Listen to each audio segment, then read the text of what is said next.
What if I told you that everything you've ever desperately wanted has been running away from you for a very specific reason, because you were chasing it? Think about that for a second. The very act of wanting, of pining, of pursuing your desire sends a powerful signal to the universe that you don't have it.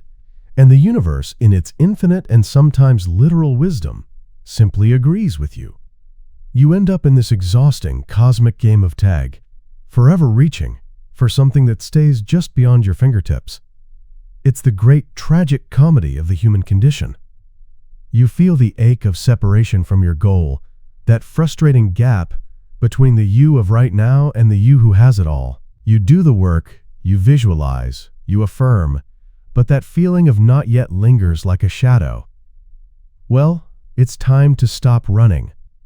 In this conversation, we are going to radically shift your perspective by exploring the convergence of two of the most powerful minds in manifestation, the mystical visionary, Neville Goddard, and the gloriously flamboyant, Reverend Ike. We are going to see how the law of assumption gets a serious upgrade when you combine these two forces. We will unite Neville's profound internal technique of living in the end, of feeling your wish as already fulfilled, with Reverend Ike's bold external command to get out of the mental ghetto of lack and limitation. You will learn not just how to feel it real on the inside, but why you have every divine right to claim it boldly on the outside. Because what you're about to discover is that true prosperity, true love, true fulfillment, it isn't a prize you win or a thing you attract.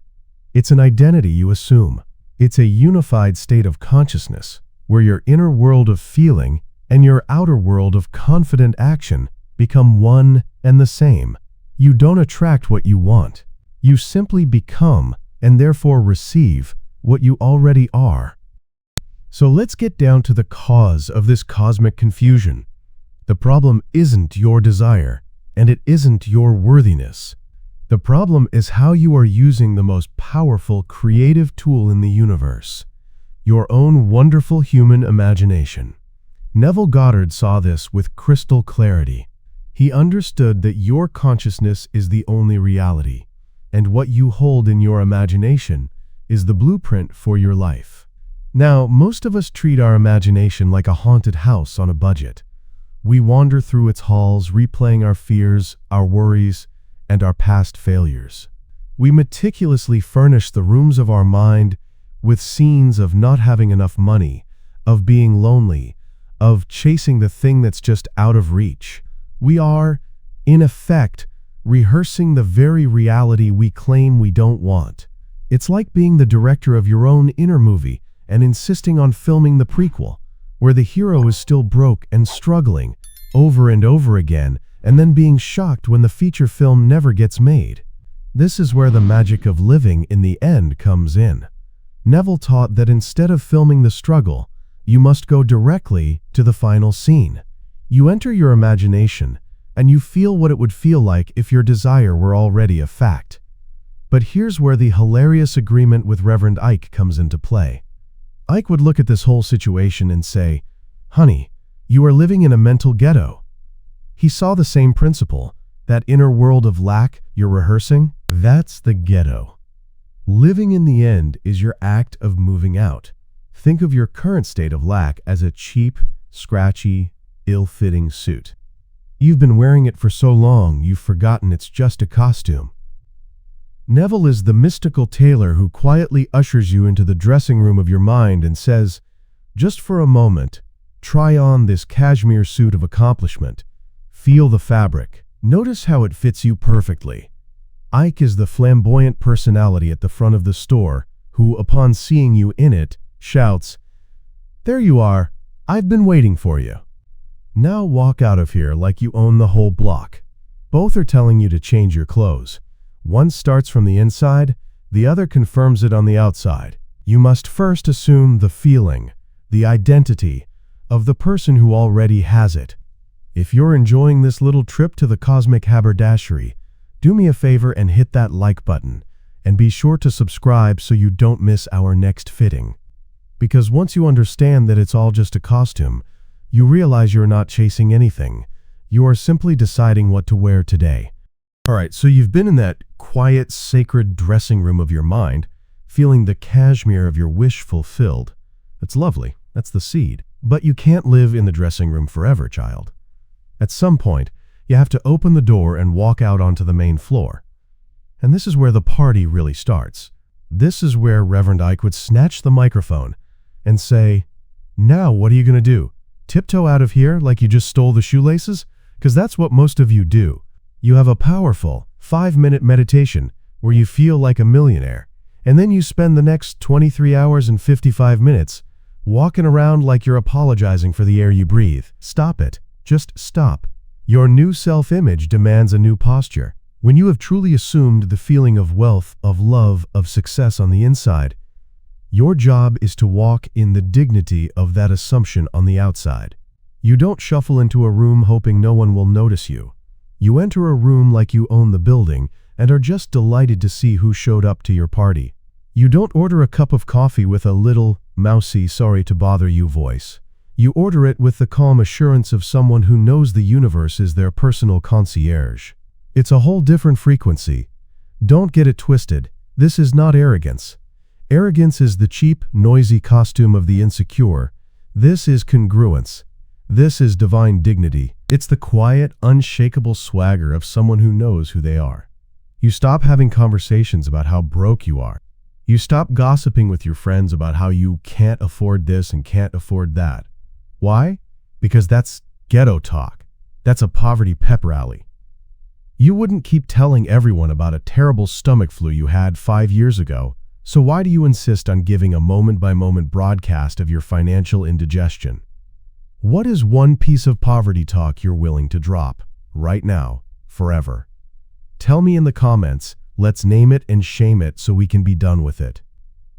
You have to get so thoroughly disgusted with the old identity of lack that you refuse to wear its clothes or speak its language ever again. The feeling inside is the cause, but your walk, your talk, your carriage, that is the confirmation. That is you telling the world, the decision has been made. You hold your head up. You look people in the eye. You carry yourself with the poise of a person who is expected. This is how you cultivate true spiritual wealth. You start acting like the person you have already become in your imagination, and the world, which is nothing but a magnificent mirror, has no choice but to reflect that glorious self-image right back to you. And here it is. Here comes the part where most of you fall right off the horse. You've done the inner work. You're walking with your head held high. You've stopped the poverty talk. And then nothing happens. Or at least nothing appears to happen. The phone doesn't ring. The bank account balance remains stubbornly familiar. The person you desire is still posting pictures with someone else. This is the moment of truth. This is the gap between the seed and the harvest, and it is where your faith will be tested by fire. Let's be honest about what you do in this gap. You have a glorious 5-star inner world experience of your wish fulfilled, and then you spend the rest of the day acting like a private investigator looking for clues. You refresh your email every 90 seconds.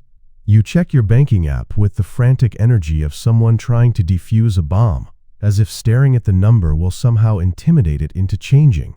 You scroll through social media, looking for evidence that it isn't working. You go from feeling like a divine creator to an anxious accountant in 5 seconds flat. It's a comedy of errors, but it feels like a tragedy when you're in it. This is the supreme test. This is where Neville's instruction for persistence meets Ike's absolute refusal to look at the ghetto. Your senses, your reason, and sometimes even your well-meaning friends will present you with the facts of your old reality. They will hold up the evidence of lack and say, "See, nothing has changed." And this is where you must become the most stubborn, divinely unreasonable person on earth. This is the art of denying the senses. It does not mean you pretend you don't see the bill on the counter. It means you see it, and you refuse to grant it the authority to define your reality. You look at it and say, "That's old news. That belongs to a former version of me." Think of it this way. You have planted a seed. You have gone into the garden of your mind and placed the seed of your new identity into the soil. Now, what kind of a fool goes back out to the garden every 10 minutes, digs up the seed, and yells, "Are you growing yet?" You would kill it. The seed needs time to do its work in the dark, where you cannot see it. That gap in time, that seeming silence, is the dark soil. It is not a sign of failure. It is a necessary part of the process. Your only job during this interval is to keep the faith. Your persistence is the water and the sunlight. Every time you catch yourself panicking and wanting to dig up the seed, you gently remind yourself, "It is done," and you return to the feeling of the wish fulfilled. You must be more loyal to your unseen reality than you are to the seen world. The world is just a mirror with a slight time delay. It has to catch up. Let it. So let's put it all together. Let's forge the ultimate secret weapon for your creative arsenal, combining Neville's quiet depth with Ike's glorious audacity. Neville hands you the treasure map, showing you that the feeling of the wish fulfilled is the X that marks the spot. But Ike is the one who yanks you out of your chair, puts the car keys in your hand, and tells you to drive it like you stole it.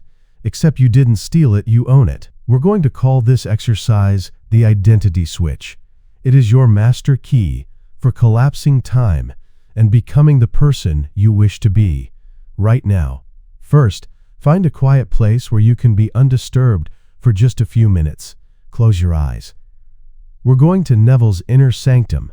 I want you to ask yourself, what would it feel like if my desire were a present fact? Don't just see it. Feel the emotional signature of it. If it's wealth, feel the release in your shoulders, the sense of absolute security flooding your nervous system. If it's love, feel the warmth in your chest, the easy smile on your face. Marinate in this feeling. This is you impressing your subconscious mind with a new, finished reality. Stay here until the feeling is natural and stable. Now here comes the magic. Keep that feeling. Do not drop it. Slowly open your eyes. This is the Ike moment. Look at the room around you, but look at it through the eyes of the person you just became. The room hasn't changed, but you have. Your perception of it is different.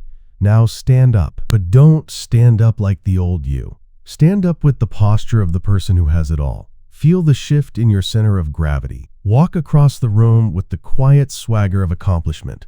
This feeling is now your new suit of clothes. You are not faking it. You are wearing your future. Your only job from this moment on is to refuse to take it off.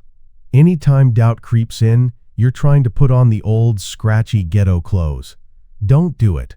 That is a form of mental abortion, and we don't do that here. You wouldn't plant a beautiful seed and then pour doubt all over it. Your new mental diet consists of one thing: remembering the feeling. The identity switch is not a one-time trick. It is your new way of being. So this is the end of the line. Not an end of possibility, but the end of the chase. The end of the mental ghetto. The end of you waiting for you. From this moment forward, you understand the truth. You are the operant power. Creation is finished, and your life is not a request form you submit to the cosmos. It is a masterpiece you are unveiling. Stop looking for evidence. You are the evidence. Stop waiting for the world to change. You are the change. Your only job now is to be loyal to this new identity. Walk in it, talk from it. Make your decisions as the person who has already arrived. When doubt whispers, you turn up the music of your assumption. This is the divine swagger of knowing. If you are ready to make this your permanent address, to fully embody these unified teachings of Neville Goddard and Reverend Ike, then hit that subscribe button and become unstoppable with us. Your affirmation is your new name. I am the wealth, the love, the success I have already assumed. Now go, walk out of here like you own the place, because you do. The universe isn't your parent. You have to ask for an allowance. It's your personal assistant, just waiting for instructions. I am Wealth Mindset.